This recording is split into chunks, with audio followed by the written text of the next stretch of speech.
Good morning, hello. Good morning, student. Let's continue. Chapter number third, electrochemistry. That's right. Today we will discuss a different term, that is cell. Cell. Okay. In electrochemistry, that cell is known as electrochemical cell.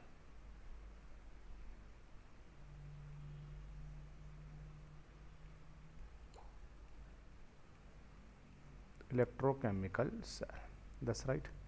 Electrochemical cell किसे कहेंगे, देखिएगा, because in electrochemistry we deal with electrical energy, conversion of electrical energy and chemical energy. तो electrochemical cell कहना है हमें कि एक ऐसा डिवाइस जो क्या काम करता है, एक ऐसा डिवाइस जो आपका क्या काम करेगा, जो इलेक्ट्रिकल एनर्जी को तो केमिकल एनर्जी में एंड केमिकल जो एनर्जी है उसको किस में, इलेक्ट्रिकल एनर्जी में कन्वर्ट करेगा। तो ऐसी जो डिवाइस होती है उस डिवाइस को हम क्या कहते हैं, इलेक्ट्रोकेमिकल सेल या सेल हम कह सकते हैं। जर्नली ये जो सेल होते हैं, ये सेल भी कितने टाइप्स के होते हैं बेटा, दो टाइप्स के सेल आपको यहाँ पर डिस्कस करने हैं। कौन कौन से दो टाइप के सेल डिस्कस करेंगे। नंबर वन, फर्स्ट सेल जो है हमारा, that is galvanic cell, that's right. और जनरली ये जो गैल्वनिक सेल होते हैं इनको ही हम क्या कहते हैं, इलेक्ट्रोकेमिकल सेल। गैल्वनिक जो सेल होते हैं इनको ही हम इलेक्ट्रोकेमिकल सेल कहते हैं, ठीक है। दूसरा जो होता है number two, that is electrolytic cell, electrolytic cell, that's right. दोनों में क्या डिफरेंस है, कौन से सेल के अंदर क्या होता है। तो देखिए बेटा, जो गैल्वनिक सेल होता है, इस गैल्वनिक सेल के अंदर हम क्या करते हैं, जो हमारी केमिकल एनर्जी होती है उस केमिकल एनर्जी को इलेक्ट्रिकल एनर्जी में कन्वर्ट करते हैं, ठीक है। इसका मतलब है in this type of cell we convert electrical energy into chemical energy. That means in this type of cell, इस तरीके के सेल के अंदर क्या होता है, कुछ केमिकल रिएक्शंस होती हैं, सम केमिकल रिएक्शंस जो होती हैं, those are performed and by the help of these chemical reactions electricity produce, ठीक है बेटा, इलेक्ट्रिसिटी प्रोड्यूस होती है। तो इस तरीके के सेल जो होते हैं बेटा, उनके अंदर कोई केमिकल रिएक्शंस होती है और उस केमिकल रिएक्शन की हेल्प से इलेक्ट्रिसिटी प्रोड्यूस होती है। Those type of cell are known as galvanic cell, that's right. Second is electrolytic cell. Electrolytic जो सेल होते हैं बेटा, इन सेल के अंदर क्या होता है, इलेक्ट्रोलाइटिक जो सेल है बेटा, इन सेल के अंदर आपने क्या करना होता है, इस टाइप के जो सेल होते हैं उनके अंदर आप इलेक्ट्रिकल एनर्जी जो है वो इलेक्ट्रिकल एनर्जी बाहर से देते हैं। इलेक्ट्रिकल जो एनर्जी है ये इलेक्ट्रिकल एनर्जी बाहर से देते हैं, दैट्स राइट।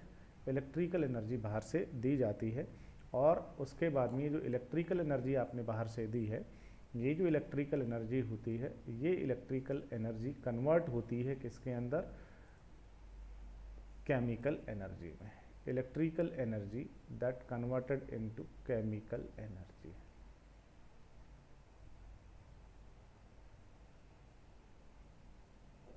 That's right. इसका मतलब यहाँ पर अब बाहर से इलेक्ट्रिसिटी प्रोवाइड कराएंगे, ठीक है। इलेक्ट्रिसिटी आपको क्या करनी है, बाहर से प्रोवाइड करानी है, प्रोवाइड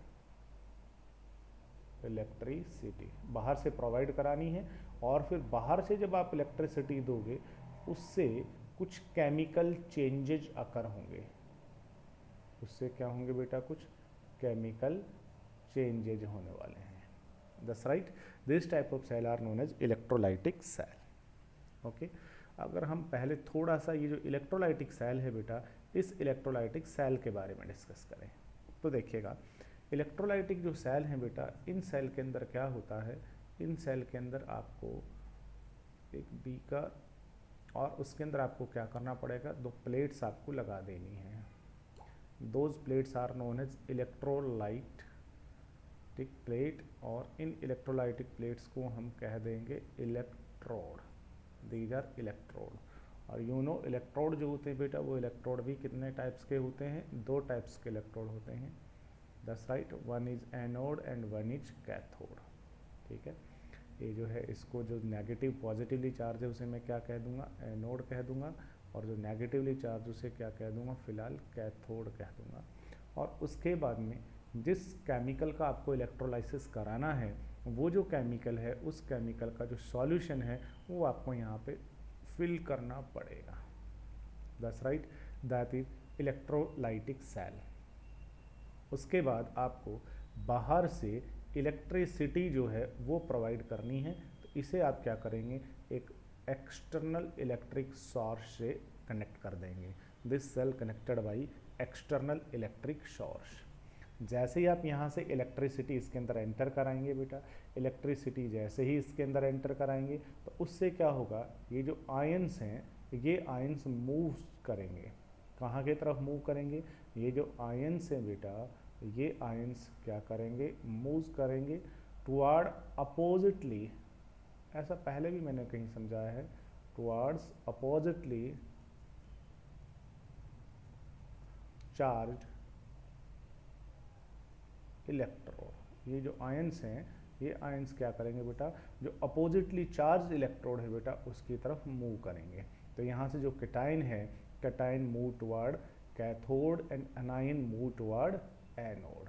दैट्स राइट, जिससे ये जो कैथोड है, इस कैथोड पर भी कुछ ना कुछ केमिकल रिएक्शन होगी और एनोड पर भी कुछ केमिकल रिएक्शन होगी, जिससे इसके अंदर कुछ मटेरियल या सम जो material is deposited on cathode and some material deposited on anode.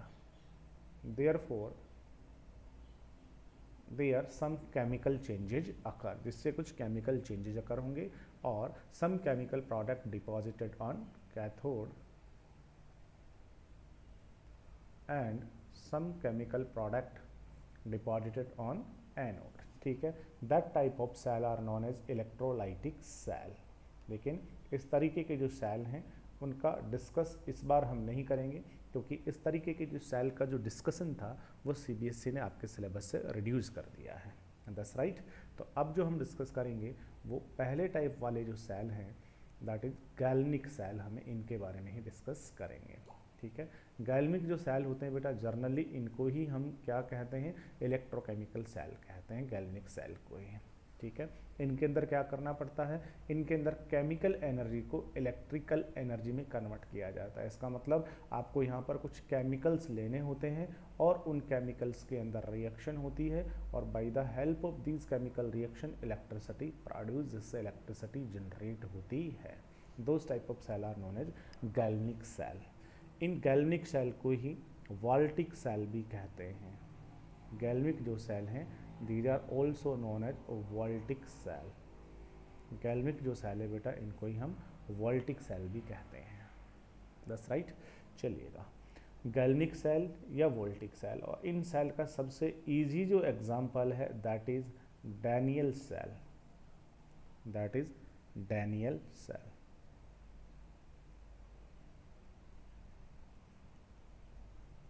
That is Daniell cell. That is example of galvanic और वोल्टिक सेल।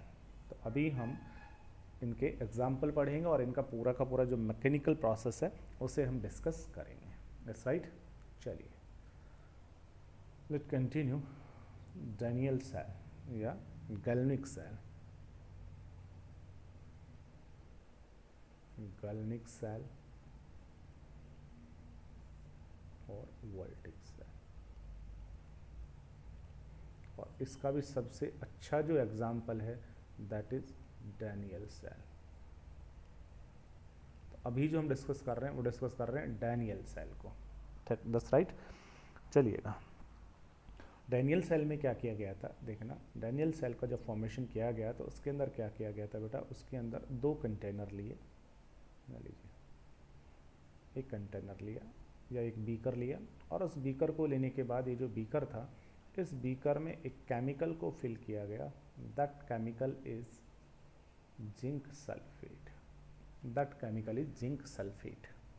और जिंक सल्फेट को फिल करने के बाद aqueous solution of zinc sulphate, zinc sulphate का जैसे aqueous solution बनाओगे, what happened, because zinc sulphate is an electrolyte, when that electrolyte dissolve in water, then it dissociate into their constituent ions. So here zinc and sulfate, both type of ions are present in that solution, okay, in that solution, zinc sulfate. After this a zinc rod, listen carefully, after this a zinc rod is dipped in that zinc sulfate solution, that is zinc rod. Remember that zinc rod is dipped into the zinc sulfate solution. We taken another container or beaker, that's right, और इसके अंदर क्या किया, जो copper sulphate का solution है, we discuss Daniell cell, that is example of galvanic or voltaic cell, that's right। देखिएगा एक और बीकर लिया गया, in this beaker filled copper sulfate solutions, copper sulfate का aqueous solution, we fill aqueous solution of copper sulfate, that's right। and then when copper sulfate dissolve into water, then it dissociate into their constituent ions, therefore copper ion and sulfate ion also present on that solution.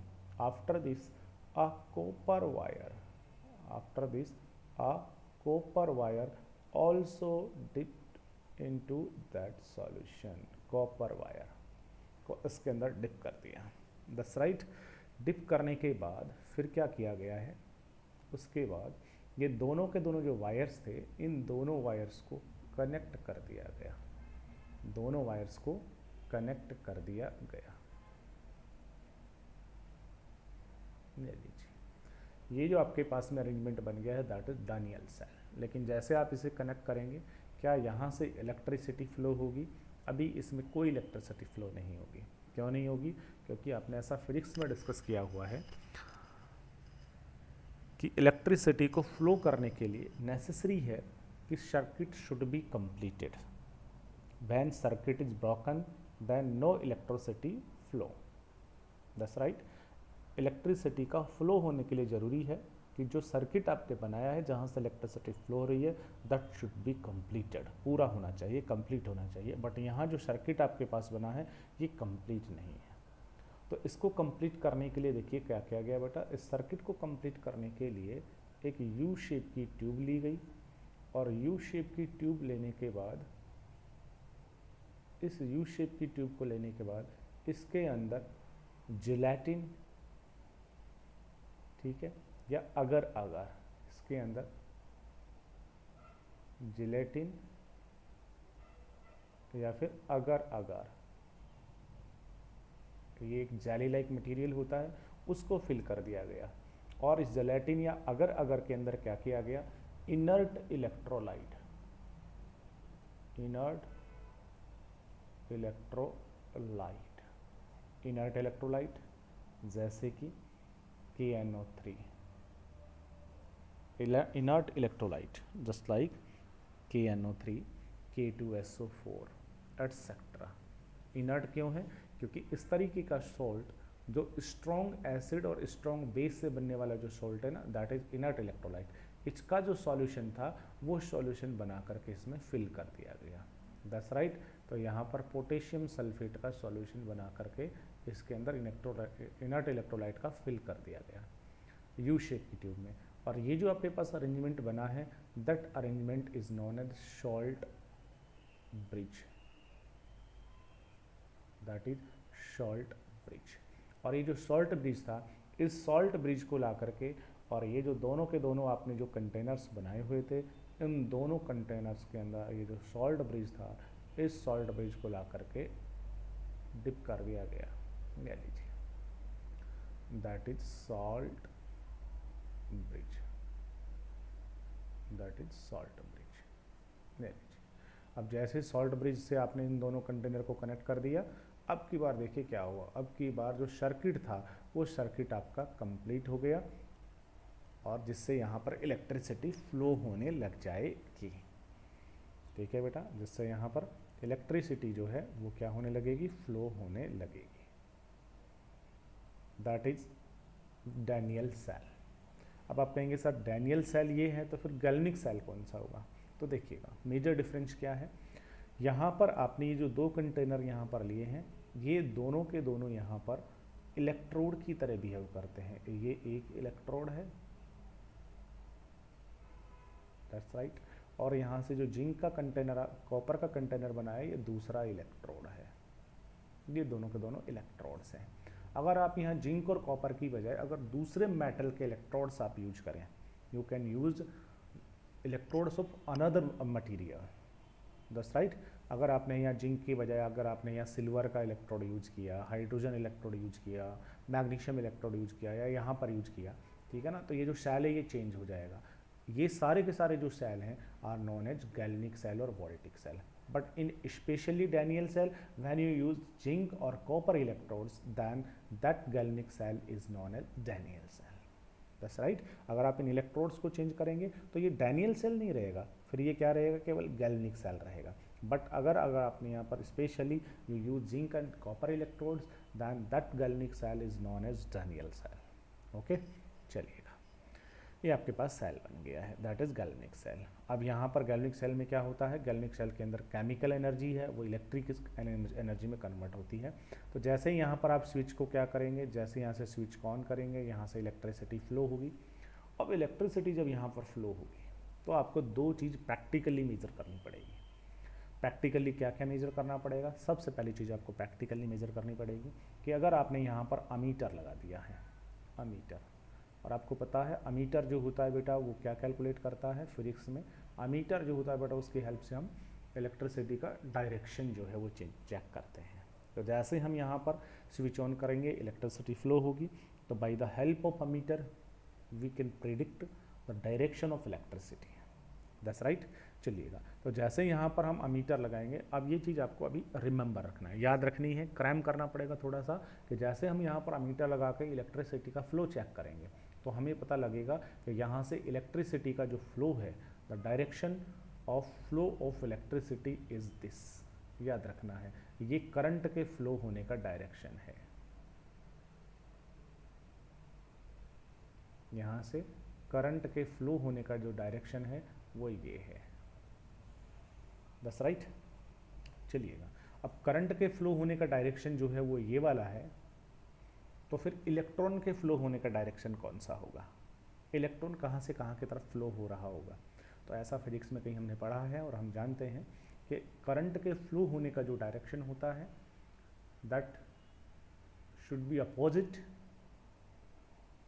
From flow of electron. Current के flow होने का जो direction होता है, ये direction electron के flow होने के डायरेक्शन का अपोजिट होता है। अगर करंट आपका ऐसे फ्लो हो रहा है, ठीक है ना, तो इलेक्ट्रॉन्स का फ्लो किधर से किधर हो रहा होगा? तो बेटा अब यहाँ पर आपको अपने आप प्रेडिक्ट करना है कि यहाँ से इलेक्ट्रॉन का जो फ्लो है ऑब्वियसली वो इधर हो रहा होगा, इलेक्ट्रॉन का जो फ्लो है वो आपका इधर हो रहा होगा, दैट्स राइट। करंट का फ्लो इधर हो रहा है तो इलेक्ट्रॉन का जो फ्लो है वो आपका इधर हो रहा होगा, ठीक है। अब देखिए इलेक्ट्रॉन का फ्लो इधर हो रहा है, करंट का फ्लो इधर हो रहा है, इलेक्ट्रॉन का फ्लो इधर हो रहा है, तो अब इसलिए इलेक्ट्रॉन का फ्लो इधर हो रहा है, तो इसका मतलब ये जो आपके पास इलेक्ट्रोड बना हुआ है, ये जो आपके पास डिवाइस बनी हुई है, यहाँ से इलेक्ट्रॉन निकल रहे होंगे, that zinc wire should be release the electrons, and electron enter किधर कर रहा है? इस डिवाइस में इलेक्ट्रॉन एंटर कर रहा है, it means copper wire should be accept the electron, that's right. चलिए, अब आपको यहाँ से दो चीज़ समझनी है। कौन कौन सी दो चीज़ समझनी है? कि यहाँ पर एक यहाँ से जो इलेक्ट्रोड है उसे हमें एनोड कहना है, एक जो इलेक्ट्रोड है उसे हम क्या कहेंगे बेटा? एनोड कहेंगे, और दूसरा जो इलेक्ट्रोड है उसे हम क्या कहेंगे, कैथोड कहेंगे। That's right. अब एनोड का मतलब क्या होता है, कैथोड का मतलब क्या होता है। ओके देखिएगा, एनोड और कैथोड का कभी भी इंटेंशन चार्ज से नहीं होता। चार्ज पॉजिटिव है तो उसे एनोड कहेंगे, चार्ज नेगेटिव है तो उसे कैथोड कहेंगे, ऐसा कुछ नहीं है। एनोड का डेफिनेशन क्या होता है, ये चीज़ आपको याद रखनी है कि एनोड का डेफिनेशन क्या होता है, और दैट इज़ वेरी सिंपल। देखिएगा, आपने इंग्लिश के अंदर पढ़े होंगे वोवल्स, कौन कौन से वोवल्स होते हैं, ए, ई, आई, ओ, ठीक है। तो बस आपको इतना सा याद रखना है यहाँ से, ठीक है। क्या याद रखना है आपको यहाँ से याद रखना है ए ओ, इतना से याद रखना है ए फॉर एनोड होता है, दैट्स राइट, और ओ फोर होता है ऑक्सीडेशन, ऑक्सीडेशन। तो एनोड जो है वो उस इलेक्ट्रोड को कहना है जिस पर क्या होगा, ऑक्सीडेशन होगा, दैट्स राइट। एनोड किसको कहना है, the electrode at which oxidation reaction is completed, the electrode at which oxidation reaction performed is known as anode. Anode कहना है उस इलेक्ट्रोड को जिस पर ऑक्सीडेशन होता है। What do you mean about the oxidation, तो ऐसा हमने पढ़ा हुआ है, O4 oxidation, O4 out. Oxidation जो होता है उसमें इलेक्ट्रॉन आउट होता है, that known as anode. That is very important things, याद रखना है, ठीक है, कंफ्यूज नहीं होंगे। ए ई आई यू वोवल्स याद रखना, A for anode, O for oxidation. Anode उसे कहना है जिस पर ऑक्सीडेशन होता है, O for oxidation, O for out, इसका मतलब ऑक्सीडेशन में इलेक्ट्रॉन आउट होता है। तो जहाँ पर भी इलेक्ट्रॉन बाहर निकलेगा इसका मतलब that reaction is known as oxidation, और जहाँ ऑक्सीडेशन हुआ है that electrode is known as anode. Cathode just reverse of anode. Cathode पर क्या होगा, कैथोड जो है बेटा वहाँ पर क्या होगा, वहाँ पर रिडक्शन होगा। कैथोड जो है वहाँ पर क्या होगा, रिडक्शन होगा, और रिडक्शन के अंदर इलेक्ट्रॉन क्या किया जाएगा, गेन किया जाएगा। अब आप यहाँ से वोल्ट मीटर की हेल्प से देखिएगा क्या करना है। वोल्ट मीटर आपने लगाया, अमीटर की हेल्प से आप करंट का डायरेक्शन डिसाइड करोगे। करंट का डायरेक्शन डिसाइड करने के बाद आपको पता लगेगा करंट इधर से इधर जा रहा है, इसका मतलब इलेक्ट्रॉन इधर से इधर से आ रहा है, दैट्स राइट। इलेक्ट्रॉन का फ्लो अगर पता लगे इसका मतलब इलेक्ट्रॉन यहाँ से रिलीज हो रहा है, यहाँ से आउट हो रहा है, और इलेक्ट्रॉन जहाँ से आउट होता है इसका मतलब वहाँ ऑक्सीडेशन हुआ, और वहाँ ऑक्सीडेशन हुआ इसका मतलब वो उसने किसकी तरह बिहेव किया, एनोड की तरह बिहेव किया, दैट्स राइट। तो याद रखना है कि ये जो इलेक्ट्रोड है zinc electrode that behave here like anode. Okay, ये जो जिंक का इलेक्ट्रोड है इसने यहाँ पर एनोड की तरह बिहेव किया है।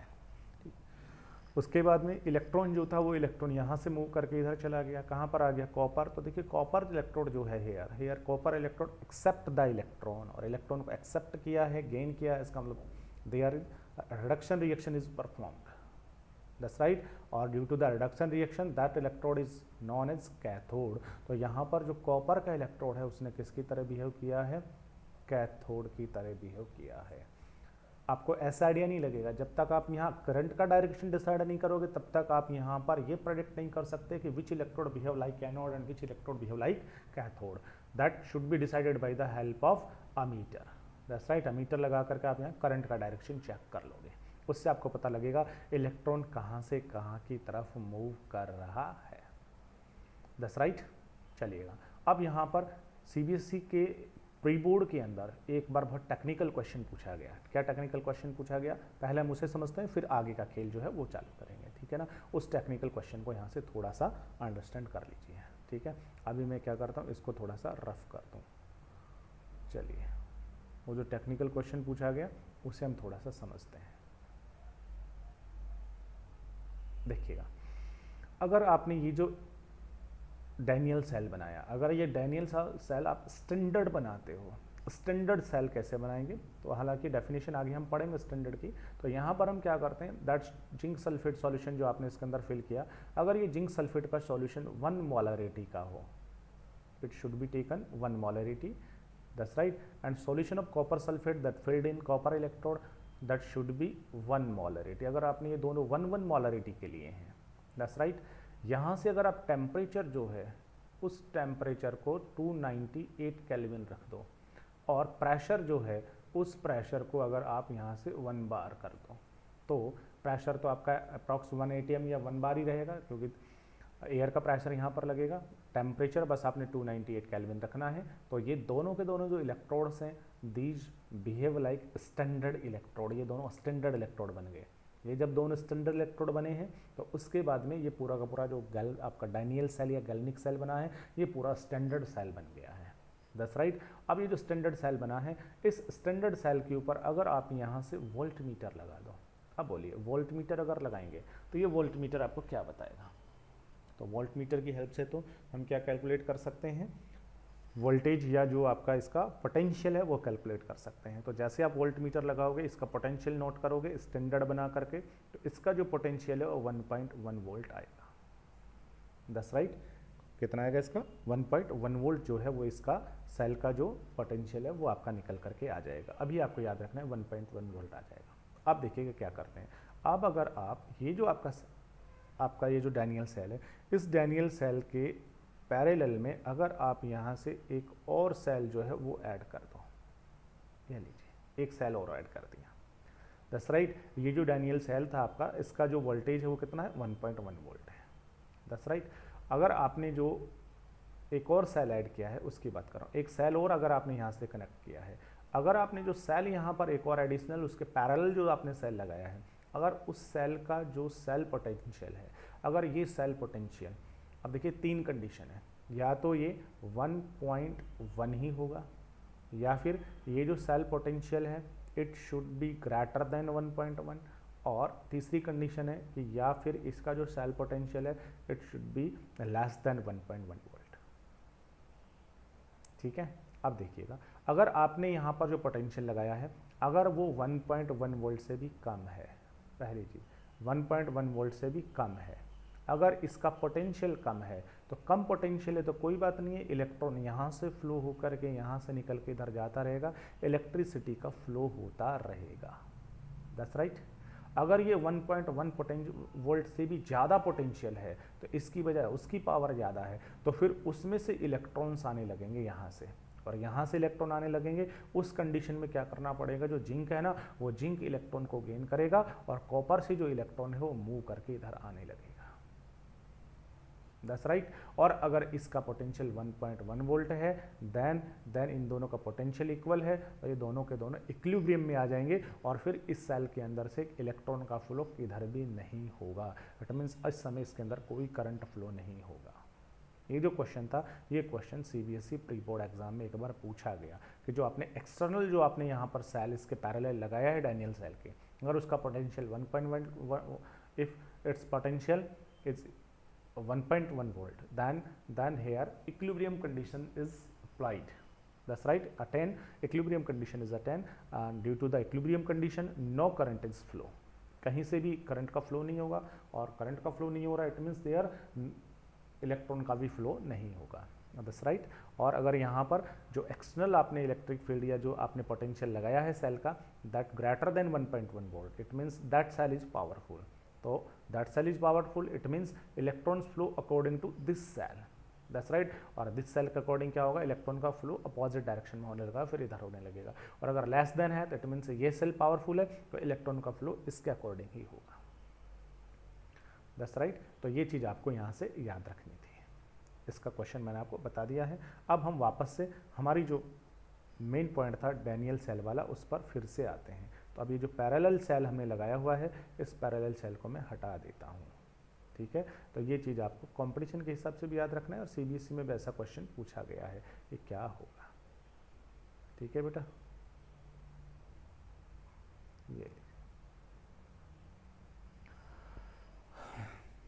अब हम वापस इसी सेल पर आते हैं। तो ये जो हमारा सेल था ये सेल बन गया है। इसमें से हमने एनोड को डिफाइन कर लिया है, कैथोड को डिफाइन कर लिया है। That's right. अब अगर आपको यहाँ से एनोड और कैथोड दोनों डिफाइन हो गए हैं, और दोनों डिफाइन होने के बाद में आपने इस पूरे के पूरे सेल का पोटेंशियल भी कैलकुलेट कर दिया है। सेल का पोटेंशियल कहाँ से निकाला, सेल पोटेंशियल कैलकुलेट किया है हमने कहाँ से, by the help of voltmeter. Cell का जो पोटेंशियल है वो हमने वोल्ट मीटर जो है उसकी हेल्प से कैलकुलेट किया है। That's right. चलिएगा अब हम थोड़ा सा आगे चलें। अब देखिएगा, मुझे बताइएगा यहाँ पर एनोड जो था वो एनोड कौन बना, बोलिए। Which electrode behave like here anode. Anode यहाँ पर कौन बना है? तो आप कहेंगे सर यहाँ पर जो जिंक का जो इलेक्ट्रोड था ये इलेक्ट्रोड यहाँ पर एनोड बना है। Very good, that electrode behave like anode here. Okay, अब ये जब एनोड बना है तो ऑब्वियसली इस एनोड के ऊपर कुछ ना कुछ केमिकल रिएक्शंस हुई होगी। ये जो एनोड आपके पास बना है, इस एनोड पर कुछ ना कुछ केमिकल रिएक्शंस यहाँ पर हुई होगी। बोलेगा यहाँ कौन सी पॉसिबल रिएक्शन हुई होगी? तो आपको पता है यहाँ से इलेक्ट्रॉन रिलीज हुआ है, और जब इलेक्ट्रॉन रिलीज हुआ है it means here oxidation reaction is performed. Oxidation reaction हुई होगी, और ऑक्सीडेशन रिएक्शन हुई होगी तो फिर कौन सी केमिकल रिएक्शन यहाँ पर हुई होगी? तो देखिए, अगर मैं यहाँ पर पॉसिबल केमिकल रिएक्शन लिखूँ एट एनोड, तो यहाँ पर पॉसिबल रिएक्शन ये हुई होगी कि यहाँ से जो जिंक यहाँ पर मेटल बैठा है, ये जिंक का जो मेटल बैठा हुआ है जिंक, और ये कौन से स्टेट में बैठा हुआ है? सॉलिड स्टेट में, इस वायर के अंदर। That's right. ये जो जिंक था, ये जिंक यहाँ से क्या करेगा? जिंक के आयनों के अंदर कन्वर्ट हो गया होगा।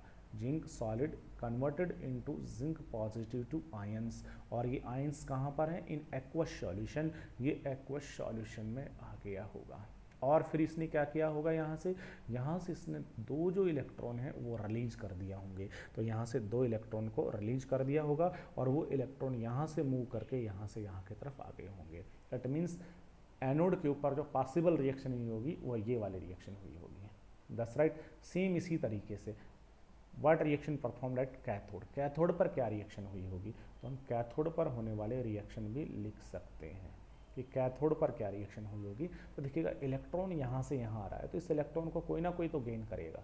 कौन गेन करेगा? तो अंडरस्टैंड कर सकते हैं कि सर यहाँ से जो कॉपर के आयंस है ना, वो वहाँ जाएंगे, और वहाँ जा करके किसको गेन कर लेंगे? उन दोनों के दोनों इलेक्ट्रॉन्स को एक्सेप्ट कर लेंगे। तो वहाँ जो पॉसिबल रिएक्शन हुई होगी वो हुई होगी कि वहाँ से जो कॉपर के आयंस हैं that present in aqueous solution, ठीक है, that should be take the both electron, दोनों इलेक्ट्रॉन को गेन करेंगे, and this copper ion converted into copper atoms, और कॉपर के अंदर कन्वर्ट होकर के इस वायर पर ही जाकर के क्या हो जाएगा? डिपॉजिट हो जाएगा। It means converted into solid state. That's right, that's reaction performed at anode. तो इस तरीके से एनोड पर पॉसिबल रिएक्शन ये, कैथोड पर पॉसिबल रिएक्शन ये हो रही होगी, जिससे इलेक्ट्रॉन का जो ट्रांसफ़र है वो होगा, जिससे इलेक्ट्रिसिटी जो है वो प्रोड्यूस होगी। अगर अब आपको कहा जाए तो what is the net cell reaction, what is the net cell reaction performed in this cell, तो ये जो आपके पास में डैनियल सेल है, इसमें नेट सेल रिएक्शन क्या हो रही होगी? तो नेट सेल रिएक्शन अगर कैलकुलेट करनी है तो दोनों एनोड और कैथोड दोनों के रिएक्शन को ऐड कर दीजिए। तो क्या रिएक्शन हो रही होगी? रिएक्शन ये हो रही होगी, तो दोनों रिएक्शन को जब आप ऐड करेंगे तो क्या रिएक्शन निकलेगी? रिएक्शन निकलेगी, तो दोनों के रिएक्टेंट को ऐड कर दीजिए। तो आपके पास में ये जिंक है सॉलिड, ठीक है, इसका रिएक्टेंट और इसका रिएक्टेंट कौन है? Copper positive two aqueous ion है, 2 इलेक्ट्रॉन्स। That's right. प्रोडक्ट में कन्वर्ट हो गया। प्रोडक्ट क्या बना हुआ है? जिंक पॉजिटिव 2 बना हुआ है एक्वस, ठीक है, प्लस में 2 इलेक्ट्रॉन्स हैं, और प्लस में कौन बना हुआ है? साथ में बना हुआ है कॉपर सॉलिड। यह लीजिए, अब देखिएगा 2 इलेक्ट्रॉन्स जो हैं वो इधर भी हैं और 2 इलेक्ट्रॉन्स इधर भी हैं, तो ये क्या कर देंगे? कट जाएंगे। तो नेट जो रिएक्शन आपके पास आ गई है वो आ गई है कि जिंक जो कि सॉलिड था और कॉपर के आयंस, दैट्स राइट, जो कि एक्वस सॉल्यूशन में है, दोनों रिएक्ट करेंगे, जैसे जिंक जो था that should be completed converted into Zn positive two aqueous ion, and copper converted into solid atoms. ये लीजिए, that is net cell reaction, that is Daniell cell. अब इस डैनियल सेल के अंदर जो CBSE में कई बार जो क्वेश्चन पूछा गया वो पूछा गया what is the role of salt bridge. जो आपने सॉल्ट ब्रिज यहाँ पर लगाया उस सॉल्ट ब्रिज का रोल क्या होगा? What is the role of salt bridge? ये जो सॉल्ट ब्रिज है इसका रोल क्या होगा? तो देखिएगा सॉल्ट ब्रिज का रोल क्या होगा। यह क्वेश्चन 2 साल पहले ऐसे भी पूछा गया कि what happen when salt bridge is removed, क्या होगा अगर आपने सॉल्ट ब्रिज को हटा दिया है तो, ठीक है। तो इसका रोल क्या है? सबसे पहला रोल देखिएगा कि अगर आप इस सॉल्ट ब्रिज को हटा देंगे तो क्या करंट फ्लो होगा? नहीं होगा, क्योंकि सर्किट जो है वो आपका वो डिस्टर्ब हो जाएगा, सर्किट जो है वो डिस्कनेक्ट हो जाएगा। तो पहला जो रोल है सॉल्ट ब्रिज का वो तो क्या है? तो अगर मैं इसको साइड में कहीं लिखूँ, यहाँ से अगर मैं इसको रफ करके लिखूँ, या यहीं पर मैं लिख देता हूँ रोल, साइड किसका रोल लिख रहा हूँ मैं? सॉल्ट ब्रिज का रोल है वो लिख रहा हूँ। पहला रोल क्या है? कंप्लीट द सर्किल, ये क्या काम करता है, सर्किट जो है आपका उसको कंप्लीट करता है। अगर आप इसे हटा देंगे तो सर्किट जो है वो आपका डिस्कनेक्ट हो जाएगा और करंट का फ्लो नहीं होगा। दूसरा रोल क्या है फिर इसका, दूसरा दुनिया, अगर आपने यहाँ से स्विच को ऑन कर दिया, स्विच को ऑन कर देंगे, इलेक्ट्रिसिटी का फ्लो होगा, इलेक्ट्रॉन फ्लो होंगे।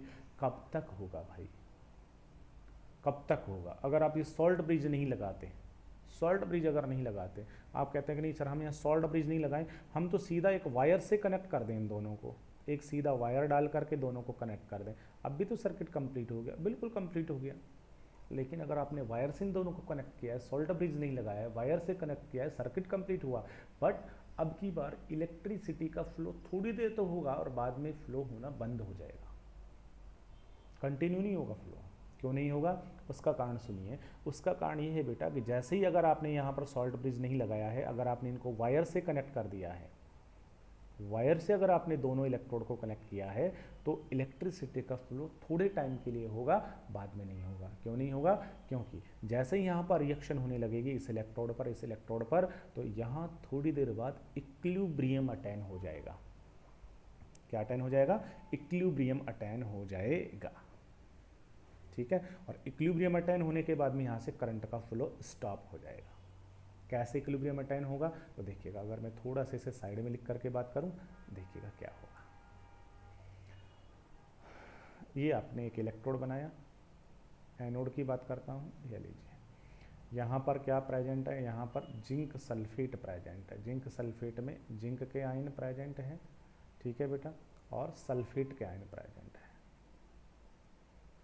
That's right.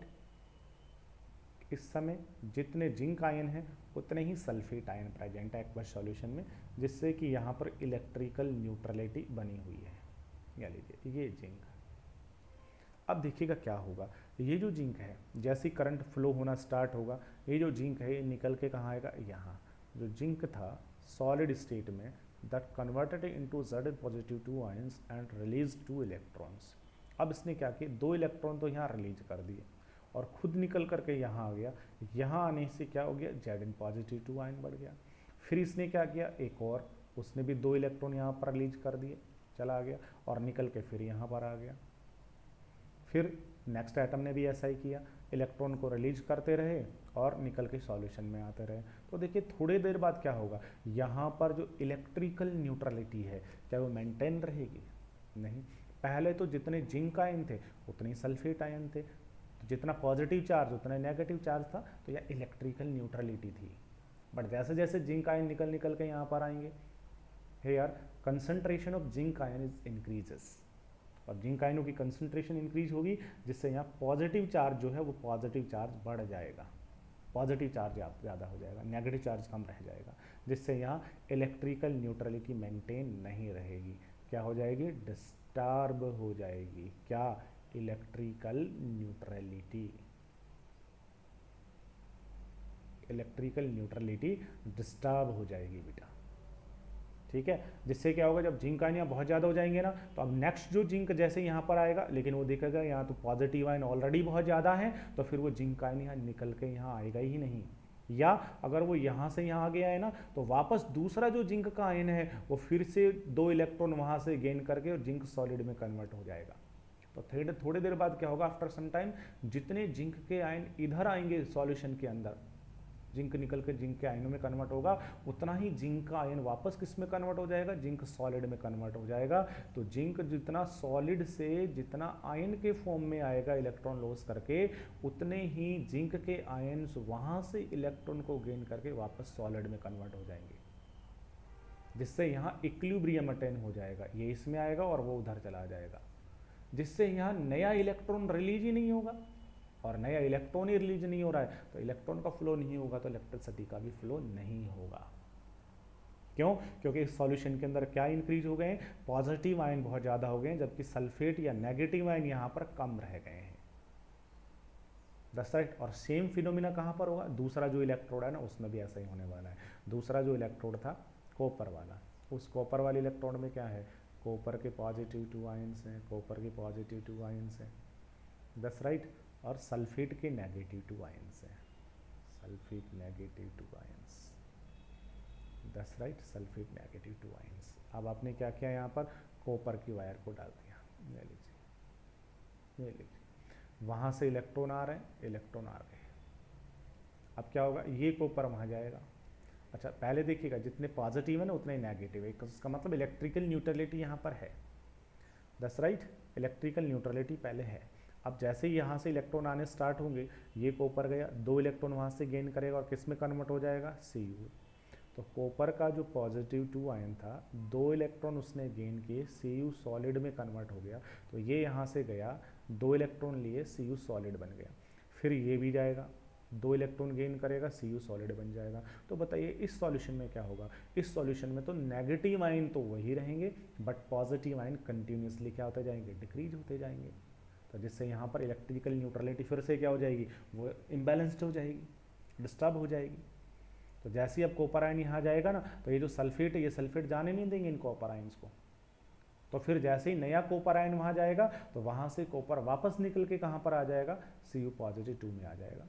तो ये वहाँ जाएगा, वहाँ से यहाँ जाएगा, तो नया कॉपर आयन वहाँ से इलेक्ट्रॉन गेन नहीं कर पाएगा। इसका मतलब यहाँ पर भी इक्विलिब्रियम अटेन हो जाएगा, किस किस के between, Cu positive 2 ion 2 electron gain करके Cu सॉलिड में कन्वर्ट होगा, और उतने ही Cu सॉलिड वापस किस में कन्वर्ट हो जाएंगे, इसमें कन्वर्ट हो जाएंगे। तो थोड़ी देर तक तो करंट का फ्लो होगा, लेकिन बाद में क्या होगा, इलेक्ट्रिकल न्यूट्रलिटी डिस्टर्ब होगी, जिससे यहाँ इक्विलिब्रियम अटेन हो जाएगा, यहाँ भी और यहाँ भी। और जैसे इक्विलिब्रियम अटेन होगा ना, तो याद रखना वैसे ही इलेक्ट्रॉन का फ्लो बंद हो जाएगा। और इलेक्ट्रॉन का फ्लो बंद हो गया है, तो जो आपका सेल है ना, ये सेल वर्क नहीं करेगा। That's right. अब वर्क कैसे करें, तो उसके लिए हमने यहाँ सॉल्ट ब्रिज लगाया है। अब सॉल्ट ब्रिज लगाया है, कहोगे सर सॉल्ट ब्रिज से क्या होगा। अरे बेटा, सॉल्ट ब्रिज के अंदर हमने फिल क्या किया था, याद करो। सॉल्ट ब्रिज में हमने इनर्ट इलेक्ट्रोलाइट फिल किया है। That's right. सॉल्ट ब्रिज के अंदर हमने अगार अगार या जिलेटिन भर के, और इसके अंदर इनर्ट इलेक्ट्रोलाइट हमने भरा है। मान लीजिए कॉपर सल्फेट, पोटेशियम सल्फेट हमने यहाँ पर भर दिया। That's right. अब जैसे यहाँ से पोटेशियम सल्फेट भरेंगे, तो देखिएगा ये जो आपके पास इलेक्ट्रोड है, इसके अंदर जिंक आयन बहुत ज़्यादा हो गए, पॉजिटिव ज़्यादा हो गए और सल्फेट नेगेटिव कम रह गए। तो यहाँ से क्या होता है, ये जो सल्फेट नेगेटिव है, ये मूव करके निकल के इधर आते रहते हैं, जिससे यहाँ सल्फेट आयन भी इंक्रीज होते रहेंगे, इंक्रीज होते रहेंगे। That's right. जिससे यहाँ जितने पॉजिटिव उतने नेगेटिव, इलेक्ट्रिकल न्यूट्रलिटी बनी रहेगी, जिससे यहाँ इक्विलिब्रियम अटेन नहीं होगा। That's right. Not attend equilibrium. That's right. जिससे यहाँ इक्विलिब्रियम अटेन्ड नहीं होगा। ठीक है। और यहाँ पर पॉजिटिव आयन क्या हो गए हैं, कम हो गए हैं, नेगेटिव ज़्यादा है ना, नेगेटिव ज़्यादा है, तो यहाँ से जो सल्फेट आयन है वो मूव करके इधर आ जाएंगे। That's right. या फिर यहाँ से जो पोटेशियम आयन है, वो पोटेशियम आयन आपके मूव करके यहाँ पर आ जाएंगे, जिससे वापस यहाँ पर इलेक्ट्रिकल न्यूट्रलिटी मेंटेन रहेगी। That's right. इसलिए सॉल्ट ब्रिज जो है वो आपका होना जरूरी है। तो बोलिएगा सॉल्ट ब्रिज जो आपने लगाया, उस सॉल्ट ब्रिज के फंक्शंस क्या हुए, क्या रोल हुआ सॉल्ट ब्रिज का, क्या काम आता है सॉल्ट ब्रिज। तो देखिएगा सॉल्ट ब्रिज का पहला काम जो था वो तो क्या था कि सॉल्ट ब्रिज जो होता है वो सर्किट को कंप्लीट करता है। That's right. और दूसरा काम क्या होता है, दूसरा काम ये इन दोनों के अंदर इलेक्ट्रिकल न्यूट्रलिटी को मेंटेन करता है। ठीक है ना, maintain electrical neutrality, maintain electrical neutrality, electrical neutrality को मेंटेन करता है in both electrodes, in both electrodes. दोनों के दोनों जो इलेक्ट्रोड्स आपने लगाए ना, उन दोनों इलेक्ट्रोड्स के अंदर ये इलेक्ट्रिकल न्यूट्रलिटी को मेंटेन करता है। That's right. ये हो गया इसका फंक्शन। या ऐसा भी कह सकते हैं कि सॉल्ट ब्रिज जो होता है ना, वो इक्विलिब्रियम अटेंड नहीं होने देता। That's right. किसको अटेंड नहीं होने देता, इलेक्ट्रिकल न्यूट्रलिटी को मेंटेन करता है। या फिर इसकी जगह ऐसा भी लिखा जा सकता है कि किसको अटेंड नहीं होने देता, इक्विलिब्रियम को अटेंड नहीं होने देता, नॉट अटेंड इक्विलिब्रियम, इक्विलिब्रियम को अटेंड नहीं होने देता है। दैट इज फंक्शन या रोल ऑफ सॉल्ट ब्रिज। ये सॉल्ट ब्रिज का रोल हो गया है। That's right. चलिए नेक्स्ट पॉइंट पर आते हैं। अभी थोड़ी देर पहले हमने कहा कि यहाँ पर आपको क्या लगाना है, वोल्ट मीटर लगाना है। वोल्ट मीटर आपको क्या बताने वाला है, जो वोल्ट मीटर आपने लगाया वो ये जो आपने जो सेल बना दिया, ये जो आपने जो डैनियल सेल बना दिया, इस सेल के पोटेंशियल को बताने वाला है। That's right. अब अगर मैं आपको ये कहूँ कि ये जो सेल आपने लगाया है, इस सेल का पोटेंशियल अगर आपको थ्योरेटिकली कैलकुलेट करना हो without help of volt meter, तो ये कैसे करें? तो उसके लिए क्या कहा गया, उसके लिए कहा गया कि जो आपने ये जो सेल बना दिया है, इस सेल का अगर आपको पोटेंशियल कैलकुलेट करना है, ठीक है ना, तो उन्होंने कहा कि अगर आप सेल का पोटेंशियल कैलकुलेट करना चाहते हो तो सेल का जो पोटेंशियल आपको कैलकुलेट करना है, इसे मैं क्या कह सकता हूँ, इसे मैं कह सकता हूँ ई सेल। सेल का जो पोटेंशियल आप कैलकुलेट करते हो, एक्चुअल में सेल का जो पोटेंशियल होता है ना, ये सेल का पोटेंशियल दोनों जो आपके इलेक्ट्रोड्स हैं, कौन कौन से, दोनों के दोनों जो इलेक्ट्रोड्स हैं, एक आपके पास में कैथोड है और दूसरा आपके पास में एनोड है, इन दोनों इलेक्ट्रोडों का जो पोटेंशियल होता है, उन दोनों इलेक्ट्रोडों के पोटेंशियल के डिफरेंस के बराबर होता है सेल का पोटेंशियल। That's right. सेल का जो पोटेंशियल है, ये जो सेल आपने बनाया अभी डैनियल सेल, और इस सेल का जो आपने पोटेंशियल कैलकुलेट किया है bye the help of volt meter, तो वोल्ट मीटर से तो हम कैलकुलेट करते ही करते हैं, हम इसे थ्योरेटिकली भी कैलकुलेट कर सकते हैं। और थ्योरेटिकली कैसे कैलकुलेट करते हैं इसे हम थ्योरेटिकली कैलकुलेट कर सकते हैं किसके द्वारा, वो सुनिएगा। तो कहा गया कि सेल का जो ये पोटेंशियल है, पूरे सेल का जो पोटेंशियल होता है ई सेल, सेल का जो पोटेंशियल है ये एक्चुअल में दोनों इलेक्ट्रोड का जो पोटेंशियल होता है, उन दोनों इलेक्ट्रोड के पोटेंशियल के डिफरेंस के बराबर होता है। और डिफरेंस कैसे निकालते हैं, जो कैथोड जो है आपका, दैट्स राइट, उसका पोटेंशियल माइनस क्या करना है, एनोड जो आपके पास में उसका पोटेंशियल, दोनों के इलेक्ट्रोड्स का जो पोटेंशियल है उसके डिफरेंस के बराबर होता है। That's right. ये लीजिए, आप सुनेंगे, अगर आपके दोनों के दोनों इलेक्ट्रोड्स स्टैंडर्ड हैं तो कैथोड भी स्टैंडर्ड है, तो जो कैथोड आपके पास में ना, इस कैथोड का इलेक्ट्रोड पोटेंशियल होगा, और जो एनोड आपके पास में है ये भी स्टैंडर्ड है, तो स्टैंडर्ड पोटेंशियल होगा। और दोनों के स्टैंडर्ड पोटेंशियल का जो डिफरेंस होता है वो बराबर होता है इस सेल के पोटेंशियल के। That's right. तो इस सेल का जो पोटेंशियल है वो एक्चुअल में दोनों इलेक्ट्रोडों के पोटेंशियल का डिफरेंस होता है। ये लीजिए, अब अगर हमें सेल का पोटेंशियल कैलकुलेट करना है तो हमें इन दोनों इलेक्ट्रोडों के पोटेंशियल का डिफरेंस कैलकुलेट करना पड़ेगा। इसका मतलब दोनों जो इलेक्ट्रोड्स हैं ना, इनका दोनों का पोटेंशियल होगा। इट मीन्स हमारा जो नेक्स्ट टॉपिक होगा वो होगा इलेक्ट्रोड का पोटेंशियल। ये जो इलेक्ट्रोड आपके पास बना है, इस इलेक्ट्रोड का क्या होगा, पोटेंशियल, और ये जो इलेक्ट्रोड बना है इसका भी क्या होगा, पोटेंशियल। That's right. तो हमारा जो नेक्स्ट टॉपिक होगा वो नेक्स्ट टॉपिक होगा इलेक्ट्रोड पोटेंशियल। नेक्स्ट टॉपिक होगा इलेक्ट्रोड पोटेंशियल। That's right. चलिए, electrode potential. Okay, thank you.